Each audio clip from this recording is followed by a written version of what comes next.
நேர்மையான எண்ணமும் சுதந்திரமான மனப்பான்மையும் கொண்ட ஒரு அருமையான ராசி அப்படின்னா நம்மளுடைய தனுசு ராசி என்பர்களை சொல்லலாம்.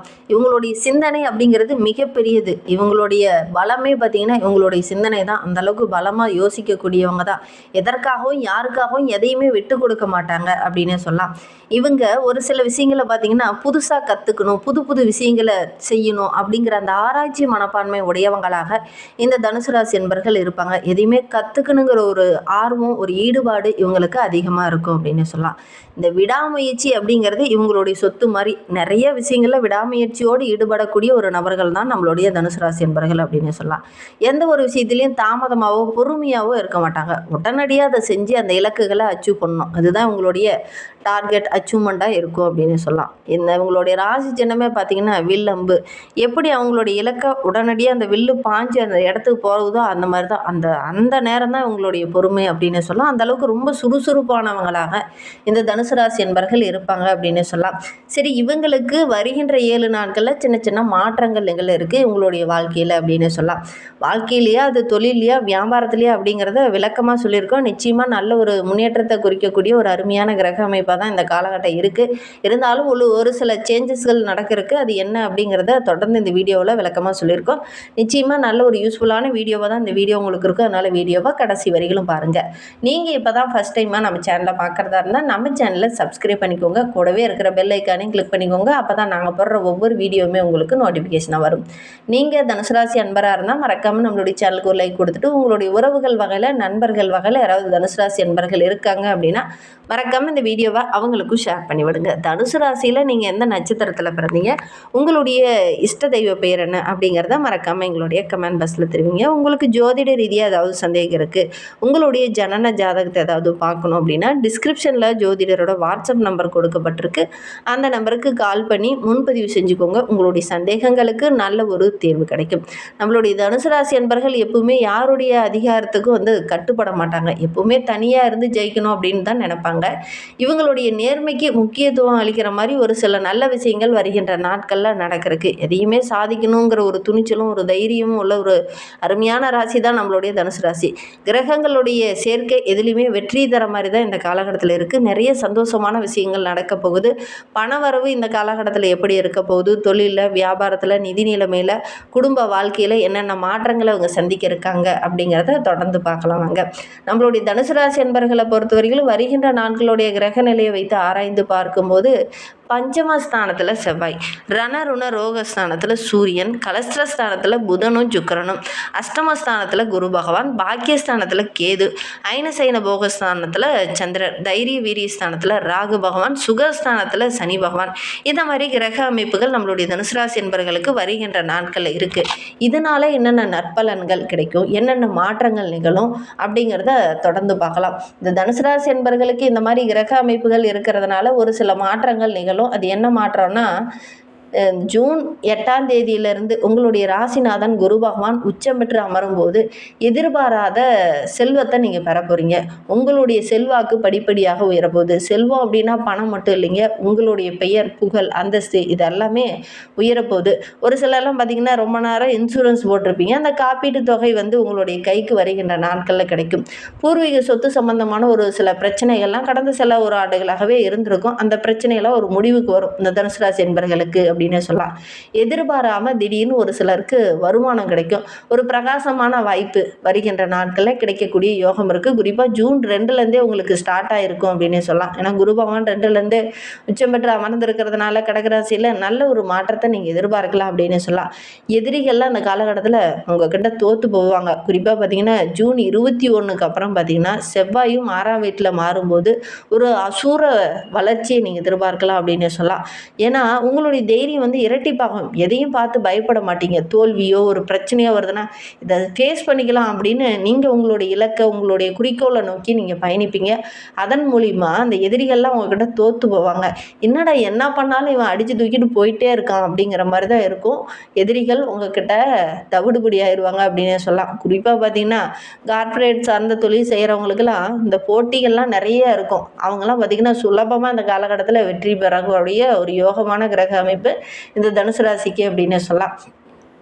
தம்பதிகளுக்கிடையே இந்த காலகட்டத்தில் கொஞ்சம் சின்ன சின்ன வாக்குவாதங்கள் பிரச்சனைகள் வர்றதுக்கான ஒரு சூழ்நிலை இருக்குது. குறிப்பாக பார்த்திங்கன்னா ஜூன் 15க்கு பிறகு 7ஆம் வீட்டில் சூரியன் வந்து அமரும் போது 7ஆம் இடம் அப்படிங்கிறது வாழ்க்கை துணையை குறிக்கக்கூடிய இடம். அந்த இடத்துல சூரியன் வந்து அமரும் போது கணவன் மனைவிக்கிடையே சின்ன சின்ன வாக்குவாதங்கள் பிரச்சனைகள் சண்டை சச்சரவுகள் இந்த மாதிரி வரலாம்.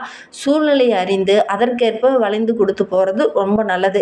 இந்த காலகட்டத்தில் ஈகோ பிரச்சனைலாம் கொஞ்சம் வரும். ஏன்னா 7ஆம் இடத்துல சூரியன் வரும்போது நெருப்பு கிரகம். அந்த இடத்துல சூரியன் வந்து அமரும் போது இல்லறதுக்குள்ளே கொஞ்சம் அமைதி இழக்கிற மாதிரி ஒரு சூழ்நிலை ஏற்படும். கொஞ்சம் அனுசரணையாக இருந்தீங்க அப்படின்னா பெருசாக பாதிப்பு எதுவும் ஏற்படாது. கொஞ்சம் கவனமாக இருந்துக்கோங்க. வார்த்தையில் எந்த இடத்துலையுமே தடிமன் வேண்டாம். கொஞ்சம் பொறுமையாக இருந்தீங்கன்னா பெருசாக பாதிப்பு எதுவும் இருக்காது அப்படின்னு சொல்லலாம். குறிப்பாக சின்ன சின்ன வித்தியாசங்கள் இந்த தனுசு ராசி என்பவர்களுக்கு இந்த கிரக அமைப்பினால் ஏற்படும் அப்படின்னு சொல்லலாம். தொழிலில் வியாபாரத்தில் ஓரளவுக்கு நல்ல பலன்கள் கிடைக்கும். பொதுவாக ஜோதிட சாஸ்திரத்தில் பார்த்திங்கன்னா 8வது இடத்துல கிரகங்களுடைய சஞ்சாரம் இருக்கும்போது தடைப்பட்ட காரியங்கள் எல்லாமே டக்கு டக்குன்னு நடக்கும் அப்படின்னு சொல்லுவாங்க. ஜூன் 2லேருந்தே பார்த்திங்கன்னா உங்களுடைய ராசிநாதன் குரு பகவான் 8ஆம் வீட்டில் கடகராசியில் உச்சம் பெற்று அமரும் போது ஒரு திருப்பு முனை நம்மளுடைய தனுசு ராசிக்கு அப்படின்னே சொல்லலாம். ஏன்னா அந்த இடத்துல உச்சம் பெற்று அமரும் போது ரொம்ப பலம் அதிகமாகும். பலம் அதிகமாகும் போது இந்த எதிரிகள்லாம் உங்ககிட்ட தோற்று போவாங்க. மறைமுகமாக ஒரு சிலர்லாம் உங்ககிட்ட போராடிட்டு இருந்திருப்பாங்களே, எப்படியாவது இவனை வீழ்த்தணும்டா, இவனை எப்படியாவது சாய்ச்சண்டா, நம்ம தொழிலில் வெற்றி பெறணும்டா அப்படின்னு போட்டி போட்டுக்கிட்டு உங்கள் பின்னாடியே உங்களுக்கு தெரியாமல் மறைமுகமாக ஒரு சிலர்லாம் போராடிட்டு இருந்திருப்பாங்க இல்லையா, அவங்களாம் தவிடுபடி அவங்க பிரம்மாண்டமான ஒரு ராஜயோகத்தை நம்மளுடைய தனுசு ராசி என்பவர்கள் எதிர்பார்க்கலாம் அப்படின்னு சொல்லலாம். ஏன்னா எதிர்பாராத பணமழையில் நினைய போகிறீங்க. அதிர்ஷ்ட வாய்ப்புகளும் உங்களை தேடி வரும். துணையால் மாத இறுதியில் ஒரு சில இடைஞ்சல்கள் வரும். கொஞ்சம் கவனமாக இருந்துக்கிறது நல்லது.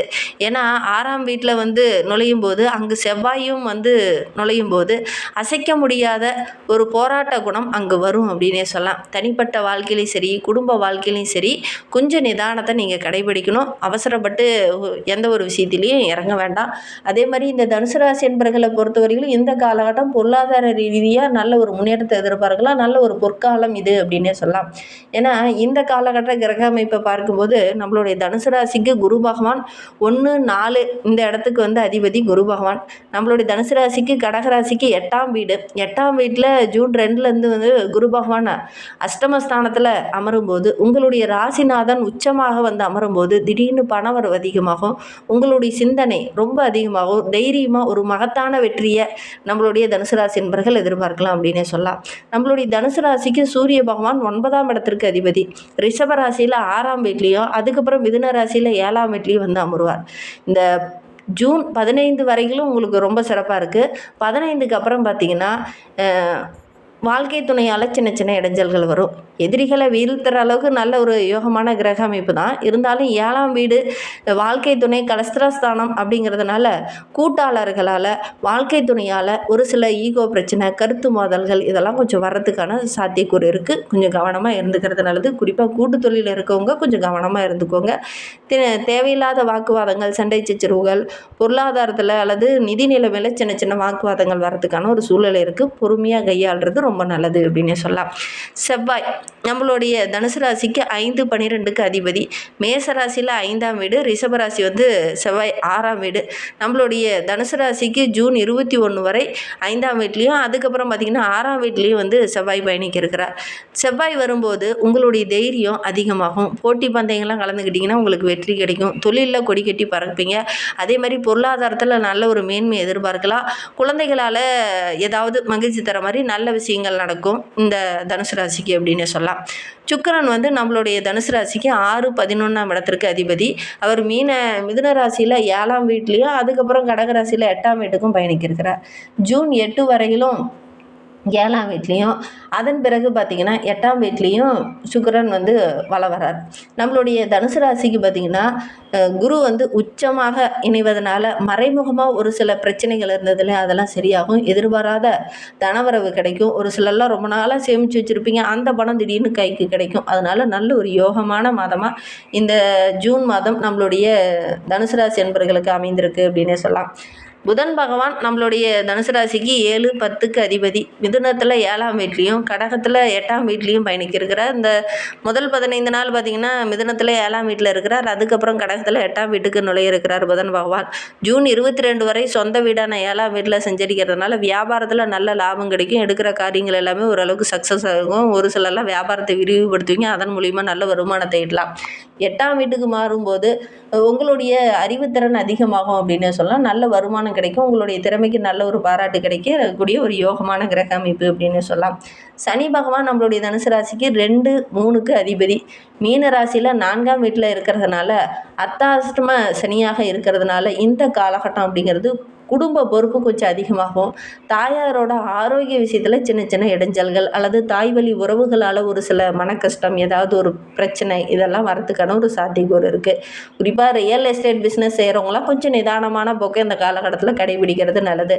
அவசரப்பட்டு யாருக்காவது சேல் பண்ணிட்டீங்கன்னா அந்த பணம் வரத்துக்கு நீங்கள் கொஞ்சம் போராட வேண்டிய ஒரு சூழ்நிலை ஏற்படும். இந்த காலகட்டத்தில் இந்த ரியல் எஸ்டேட் பிஸ்னஸ் செய்யக்கூடிய தனுசு ராசி என்பவர்கள்லாம் கொஞ்சம் கவனமாக இருந்துக்கிறது நல்லது அப்படின்னே சொல்லலாம்.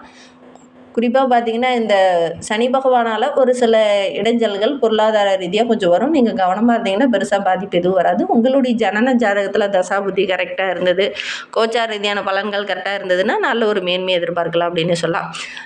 பெரும்பாலான கிரகங்கள் உங்களுக்கு சாதகமாக இருக்கிறதுனால இந்த ஜூன் மாதம் ஒரு அபரிவிதமான வளர்ச்சி நிறைந்த காலகட்டமாக தான் நம்மளுடைய தனுசு ராசி என்பவர்களுக்கு அமைந்திருக்கு அப்படின்னு சொல்லலாம்.